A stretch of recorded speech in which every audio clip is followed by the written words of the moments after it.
everybody, it's Emily at ARG Schooling, and welcome back to another episode of Homeschool Tidbits.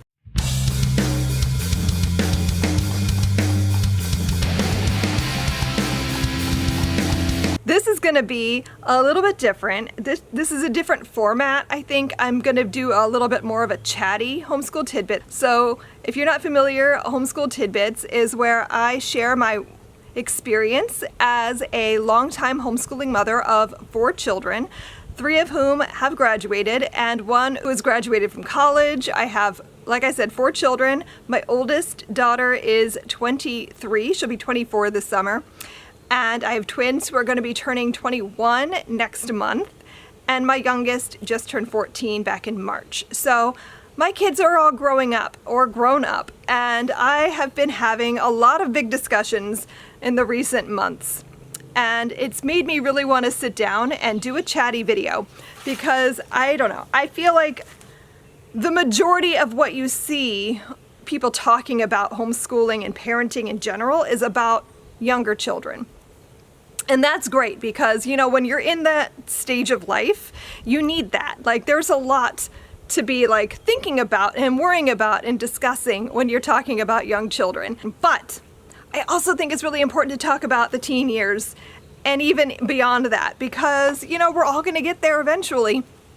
But it seems like, especially in the homeschool world, that sort of disappears after, you know, around the age of 12 at the most part. Like, once kids are like middle school, teen years, it just disappears. So anyway, I wanted to talk about this today because I feel like this is just something that we're experiencing right now, and I wanted to talk about it and share my thoughts, my advice, whatnot.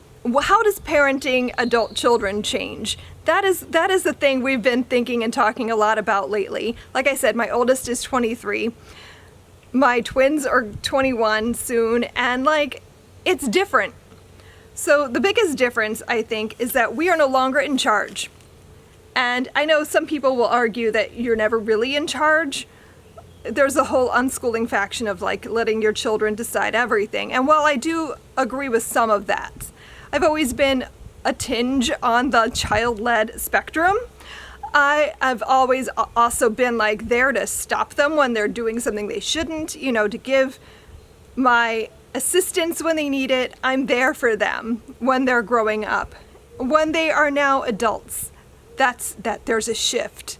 There's this big change where suddenly you're not in charge. You can't tell them what to do anymore, and you gotta let them go. And so that's hard because especially when they're in their 20s, you know, they're still dealing with a lot of brain development. They're still learning. They're still figuring it out. And whether they say it or not, they still need you in some capacity. They're not necessarily going to listen to you, but they still need that like fallback. So how do you stay in their lives when you are reaching into their adult years? How do you keep in their life? How do you make sure that they don't just leave, never to be seen again? So the key here, I think, is that you need to keep an open dialogue, especially in their teen years, but even before that.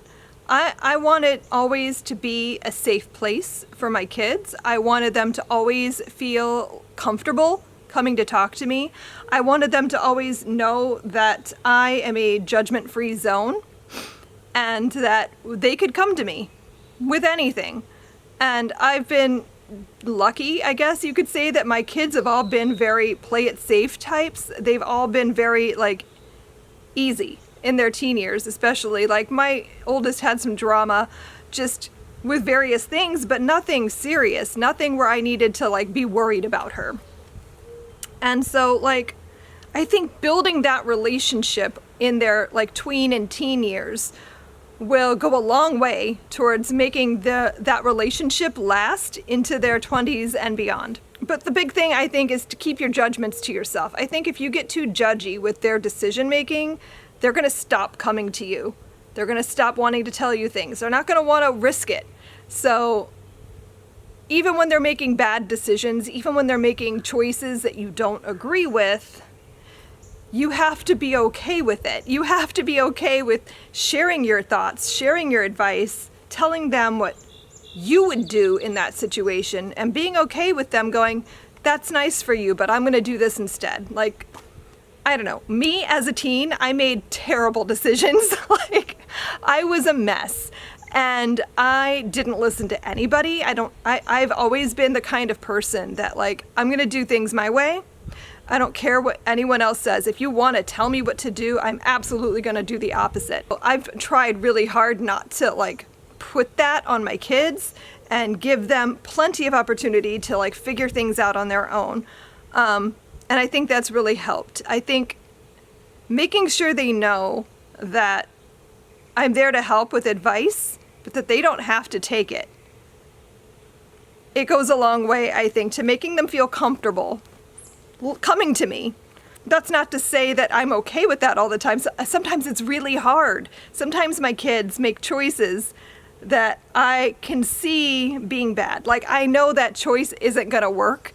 I know that choice is gonna haunt them later, and I want to stop them from doing it, but you can't, and that's really hard. That's been something that's been really hard for me to learn this past year or so, that, like, there's nothing I can do sometimes besides let them make their mistakes. And the thing that I want to pass on, the thing that I think is something that I've learned the most, is that we all learn from mistakes. You have to let them make their mistakes, that they're going to. And as much as you want to stop them and tell them no, and once they're adults, once they're in their 20s and capable of deciding for themselves, you have to be okay with it, and you have to let them make those mistakes, and you have to learn from that too, because while they're learning from their mistakes that they're making, I'm learning to step back. I'm learning to let them make those mistakes and to let it be. It is really hard.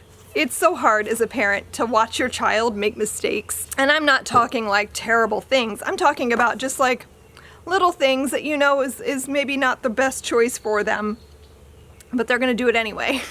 they're gonna figure it out, and you gotta let it happen. You've gotta let it happen.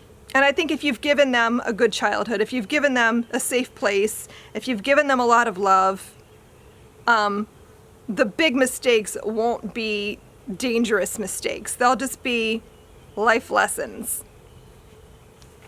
And I think the other thing I really wanted to talk about is just the not rubbing their nose in it. When you see that the mistake has had the consequences play out, it's really easy to say, I told you so.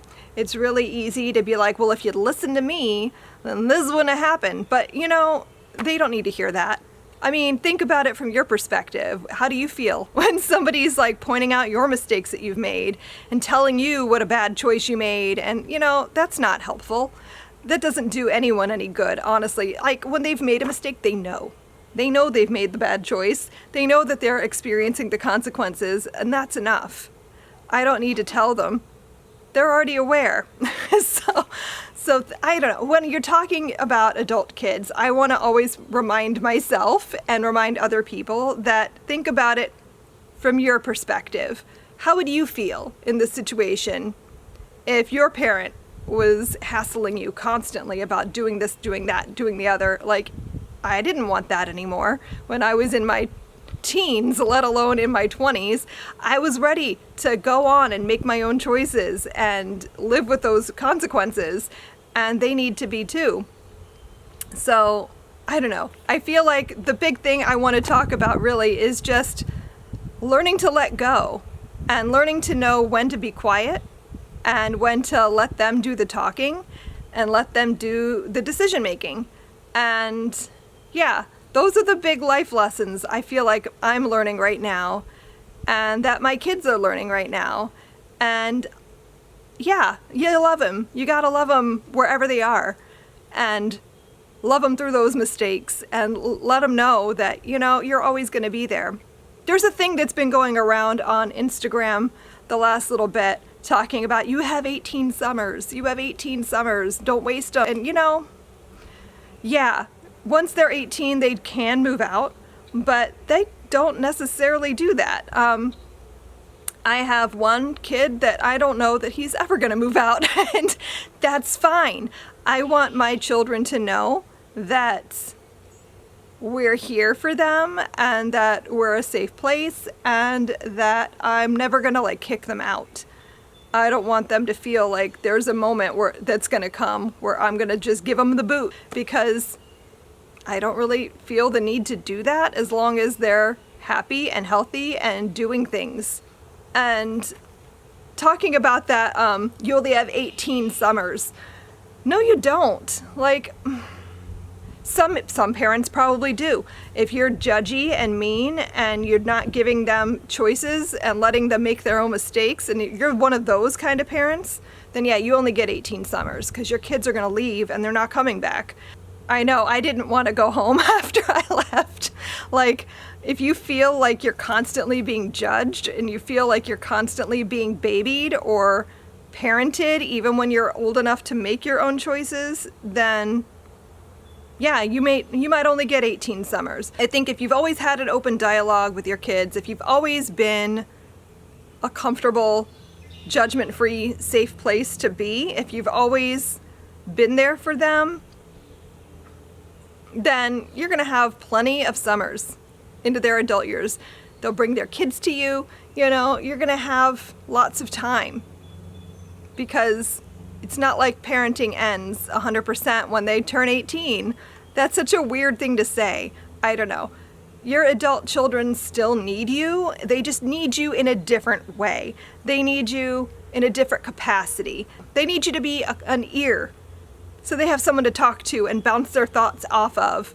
They need you to be a sounding board. They need you to be there to give them a hug when they're feeling bad. They need you to be there to just so they know that they're loved. They don't need you to make choices for them anymore. They don't need you to parent them, to discipline them. Those sorts of things you're done with, honestly. Once they're in their adult years, you're not going to get to discipline them anymore. You're not going to get to tell them what to do.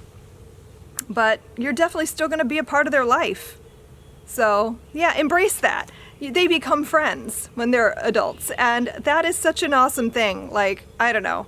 I used to be so worried that I would miss them so much when they were babies. I would miss that so much, and I do miss that sometimes, but not as much as I thought I would. I feel like I've learned that now that they're older, they're still amazing people. They're still so much fun to hang out with, and I still just, I don't know. It's just different. There's still so much fun to be had. They're still so fun to be around. So yeah, you know, it's just different. This felt like such a ramble. I hope that you found this helpful in some way. I hope that you got some inspiration out of it. Let me know down below how parenting has changed for you as your kids get older. Let me know one piece of advice you want to give another parent about raising teens into adults. I would love that. Leave that down below and we can chat about it. Thanks so much for watching, and I will see you guys next time. Happy reading. Bye.